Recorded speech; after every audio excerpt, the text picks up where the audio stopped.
Differences in teaching monolingual and multilingual EFL groups. I am currently working as an assistant language teacher in Japan. Before I began this job, I assumed that because Japan has a largely homogeneous population, all of my classes would be monolingual. However, I was wrong in this assumption. In addition to my Japanese students, I have many students who are Brazilian or Filipino. These students largely do not use Japanese as their mother tongue and have to learn both English and Japanese as a second language. This diverse student population, in addition to my work experiences and studies, has taught me a lot about working with both monolingual and multilingual classes. Teaching monolingual classes. In the few monolingual classes that I teach, it is fairly easy to anticipate and resolve problems that students might have with learning English. I understand a fair amount of Japanese, and the head classroom teachers I assist are native Japanese speakers. Through our understanding of the rules of the Japanese language, we understand where Japanese-speaking students might struggle in learning English. Applying that knowledge, we can easily design classes based on addressing anticipated problems that affect every student. Struggles in multilingual classes. Compared to monolingual classes, anticipating and addressing struggles in multilingual classes requires a more individualized approach. The Brazilian and Filipino students in my schools have a wide range of language abilities. Some students speak only Portuguese and have to learn both English and Japanese from square one. Others might speak English plus Tagalog or Portuguese fluently even if they can't speak Japanese. Still others might speak Japanese plus another language fluently yet struggle with English. Understanding students as individuals and providing proper support to both students and head classroom teachers is key in such cases. Personally, understanding the needs of each class and adapting my teaching style to suit is challenging. As an assistant teacher, I visit multiple schools and multiple classes in 1 week. This makes it difficult to get to know students individually. In addition, I have little to no say in how classes are designed and implemented. However, through observation and reflection, I have begun to understand certain approaches to teaching monolingual and multilingual classes, and have figured out small ways to support my students. How my TEFL course helped. Studying material in the online TEFL TESOL courses has been an especially helpful tool for reflection. For example, Unit 20 of the 120-hour online course Troubleshooting addresses possible approaches for classes with multiple language abilities.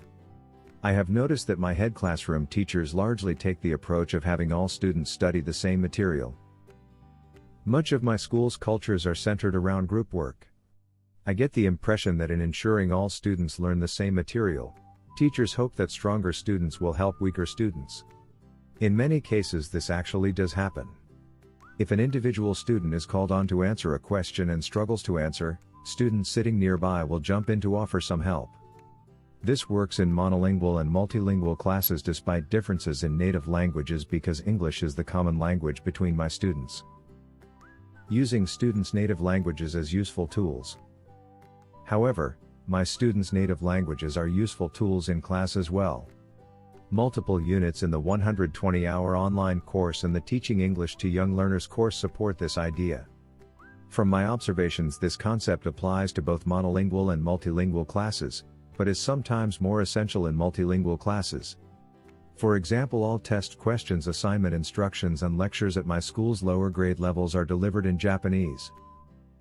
For Japanese-speaking students, the majority of students in all classes, this is helpful for clarifying class activities. For students who have yet to learn Japanese, this is a reason they might struggle with tests and assignments. I have noticed that students who do not use Japanese as their native language might easily become bored in class, or delay starting assignments simply because they do not understand what they have to do. In these cases, support teachers are often brought into class to help individual students understand. From this, I have learned that the use of students' native languages, and English, should be considered and applied carefully. This is especially true in multilingual classes. What monolingual and multilingual classes have in common? Despite all of their differences, one thing that is absolutely universal between monolingual and multilingual classes is demonstrating the relevance of learning English. The Japanese education system is heavily centered around standardized testing. Students must take tests in order to enter high school and university, and English is always featured on these tests. In that way, one need for learning English is made obvious. A major role of my job is proving to students that there is a need for English outside of testing. I make a point to respond to students in English, so that talking to me becomes a means and a reason to learn English. I have also created spaces outside of class where students can study English that is more suited to their interests. For example, I run lunchtime activities where students and I play English board games or card games together. Multilingual and monolingual students with high ability or interest in English often participate in these activities. Maybe these students find certain class activities boring or too easy, but through these activities, they can practice language skills in the practical everyday setting of playing games. Are you ready to teach English in Japan? In summary, effectively teaching multilingual and monolingual classes requires a competent understanding of each class's students and the students' needs. It also requires keen observation, flexibility, and sometimes extra resources. Each class setting has its advantages and disadvantages, and neither is impossible to work with. I am incredibly happy to have experience working in both kinds of classroom environments so early in my teaching career, and I am excited to learn more from my classes. Thanks so much for watching. We are ITTT, the leading provider for TEFL and TESOL training courses. If you like this video, please subscribe by clicking that button down here and click on any of the videos here on the left for more interesting teaching tips for getting certified to teach English abroad and online.